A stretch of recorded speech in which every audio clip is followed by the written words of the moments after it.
اللہ کے واسطے اس کام کو رسم نہ بنائیو، یہ کام ہے اللہ کے واسطے، اللہ کے واسطے، اللہ کے واسطے۔ اسی لیے مولانا محمد الیاس صاحب رحمۃ اللہ علیہ فرماتے تھے اللہ کے واسطے، اللہ کے واسطے، اللہ کے واسطے اس کام کو رسم نہ بنائیو، یہ کار نبوت ہے، یہ نبی کا کام ہے۔ نبی کا کام نبی والے مزاج سے، جیسے تجارت تاجرانہ مزاج سے، کھیتی کھیتی کے مزاج سے، کہ نبوت والا مزاج کہ صرف اور صرف اللہ کو راضی کرنا، بے شک اپنی آخرت بنانا اور ہر ایک کے لیے رحمت بن کر جینا،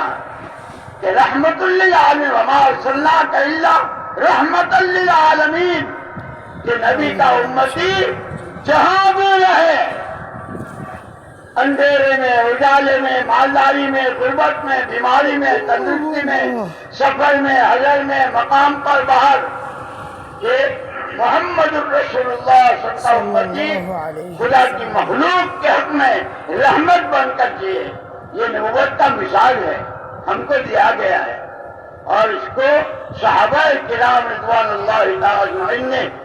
پورے طور پر ایسا لیا تھا۔ ہم نے صحابہ کو دیکھا نہیں،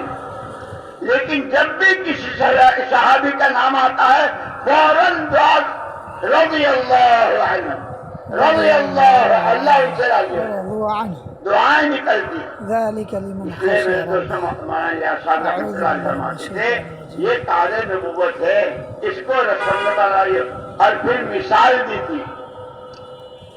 یوں فرمایا کہ جتنے اعمال دعوت ہیں یہ خود حضور اکرم صلی اللہ علیہ وسلم نے کیے ہیں، آپ نے گشتیں کی ہیں، آپ ایک ایک کے پیچھے گئے ہیں، آپ مینا مزدلفہ میں، ان کے بازاروں میں، ان کے میلوں میں، ہر جگہ جا کے آپ نے دعوت دی۔ فرمایا آج بھی ان عملوں میں غلط یقین کے صحیح یقین سے بدلنے کی، گناہوں کے طاعت و عبادت سے بدلنے کی، جہالتوں کے علم نبوت سے اور علم قرآن سے بدلنے کی، غفلتوں کے اللہ کی یاد اور استحضار سے بدلنے کی، بد اخلاقی کے اخلاق کی بلندیوں سے بدلنے کی، اغراض، دنیا طلبی، خود غرضی، اس سب کے اخلاص سے بدلنے کی آج بھی وہی تاثیر ہے جو حضور پاک صلی اللہ علیہ وسلم کے زمانے میں، اور اس کی مثال دی تھی مولانا الیاس صاحب رحمۃ اللہ علیہ نے،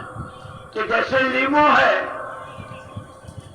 1500 سال ہو گیا حضور پاک ان کی وفات کو، جو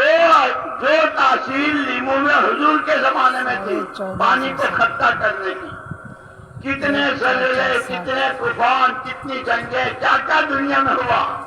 لیکن لیمو کی تاثیر نہیں بدلی۔ اور پھر یہ نہیں کہ کوئی بہت بڑے بزرگ نچلیں گے تو ہی پانی کھٹا ہوگا، سائیکل والا، رکشے والا، معمولی سی نوکری کرنے والا، وہ بھی اگر نچوڑے گا تو پانی کھٹا ہوگا۔ لیکن فرمایا کہ ہاں اگر یہ لیمو تمہارے گھروں میں جو شوکیس ہوتے ہیں، سبزیوں کا سیٹ، پھلوں کا سیٹ، انار، آم، انگور، چیکو، وہ جو پلاسٹک کے ہوتے ہیں کہ اس میں سبزیوں کا سیٹ ہے، بھنڈی بھی ہے، تورئی بھی ہے، بیگن بھی ہے، لیمو بھی ہے، جو پلاسٹک کے ہیں، کہ یہ پلاسٹک کا لیمو سارا شہر مل کر اگر نچوڑیں گے تو پھٹ تو جائے گا، ایک قطرہ نہیں نکلے گا۔ اس لیے اللہ کے واسطے اس محنت کو، اس کام کو رسم نہ بناؤ، یہ کار نبوت ہے، یہ مثال نبوت کے ساتھ ہوگا۔ جان اپنی لگاؤ، مال اپنا لگاؤ، صلاحیتیں اپنی لگاؤ،